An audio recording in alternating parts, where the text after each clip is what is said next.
Before we begin, I want to give a disclaimer that nothing I say in here is an established objective fact. It is all stuff that I made up on my own for fun. The second thing I want to say is that this is inspired largely by Pathoma, a medical school lecture resource for studying for board exams written by and given by Dr. Hussein Sattar. Okay, the next section is written exam processes. Now, before we go into the main material, you first have to understand the USMLE question format. First of all, the test, like most standardized tests, is multiple choice, but it also is a higher order set of thinking that is required. So, for example, the question will not simply ask, what does this drug do or what are its side effects? It might present you with a question stem that says a patient comes in with this age, these set of symptoms, or this set of behavior. What do you think is the most likely treatment, or what is the most likely side effects that may occur? So as you can see, there's multiple steps involved in terms of arriving at the correct answer. Now, there's many different question types that people like to characterize these question stems into. So, like we already said, there's higher order synthesis. Some of the questions end by asking you which of the following is most likely to occur or given this situation. There are also clinical cases. So you might be given a patient that comes in, and again, there's a long, long description, and the question might be asking about that or might be asking something related to that. Again, with higher order synthesis, this is very connected to having 2 to 3 steps that you have to jump through in order to arrive at the correct answer. Sometimes the long question stem might be a bait and switch, meaning that it'll give you a long stem and then at the very end ask you something that seems totally unrelated or just tangentially related.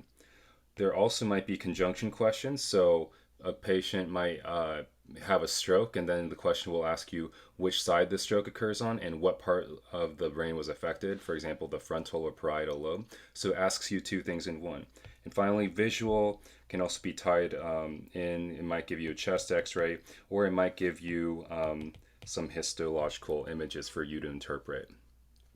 So, in terms of assessing how students do on these exams, there's obviously very just two uh, outcomes. There's the correct answer, and then there's the incorrect answer. In terms of whether you possess the sufficient knowledge content in order to answer the question, there is having full content knowledge, partial content knowledge, or as well as being completely ignorant and having no idea what the question is going for. So the reason that we want to bring this up is to understand how the different ways a student can get the correct or incorrect answer. Now, before we read the text, I like to explain in my own words. So let's go to the whiteboard.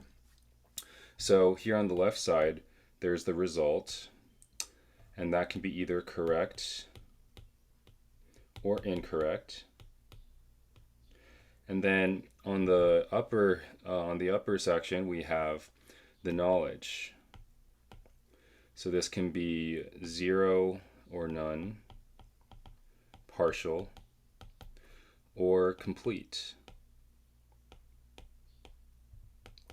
100%. And so here we can make this table. And I like to start off with the 0 and the 100%.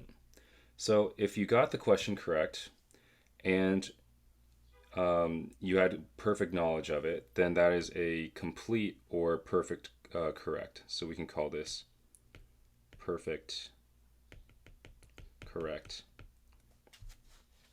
Now, if you got the question wrong, but you knew how to answer it, then that is called a careless error, or more casually known as a dumb mistake. Now, let's say that we go to the other side and you get it correct, but you had zero knowledge. That is a completely random guess. Now, if you got it wrong and you got it incorrect, then you simply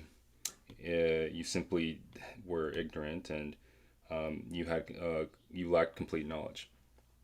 Now, the interesting thing is what happens if you have only part of the knowledge necessary in order to answer the question. Well, then there are two types of things that can happen. One is called a convergent correct.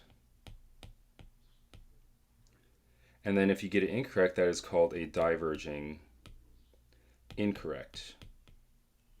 So hopefully this kind of organization in this table gives you a better understanding of the different errors or successes that students can have. So now let's read the text.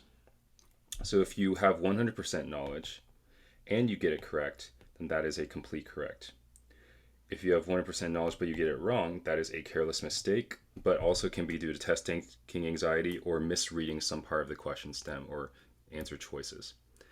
Now, if you have, if you know 0% of what is required, then that is complete insufficiency. So if you get it right, that is a random guess. If you get it wrong, that is a complete ignorant approach to the test question. Now, going back to content partial insufficiency or partial sufficiency, there's one way that we can look at this as to understanding why they're called divergent and convergent, correct and incorrect. So, like we said, the questions require 2 to 3 steps.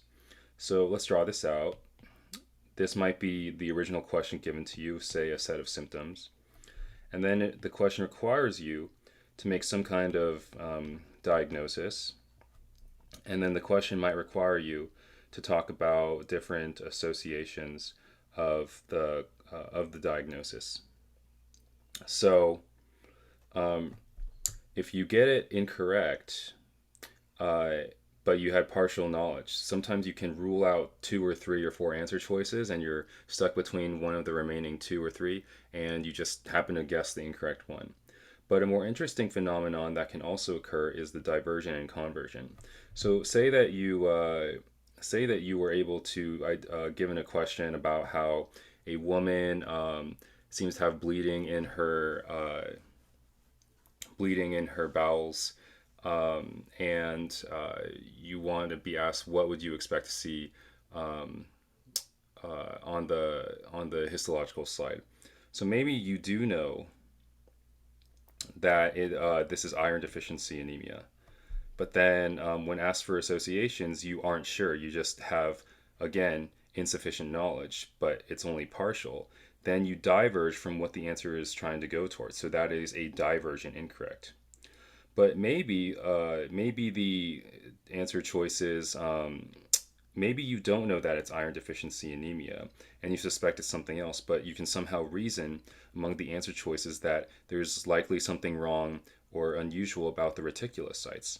If that occurs, then you've gotten off track at the beginning, but you've gotten back on track and you have converged to get to the correct answer despite having partial knowledge. So hopefully this kind of notation makes sense. You've diverged and gotten it incorrect, or you've converged and gotten it correct. Now, depending on how many steps there are, say here there's 1 and 2, where you converge or diverge gives rise to a certain notation. So here there's 1 step, 2 steps, and you diverge at the second step. So this would be a 2-2 divergent incorrect. Likewise, here you converge at the second step. So this is a 2-2 convergent correct.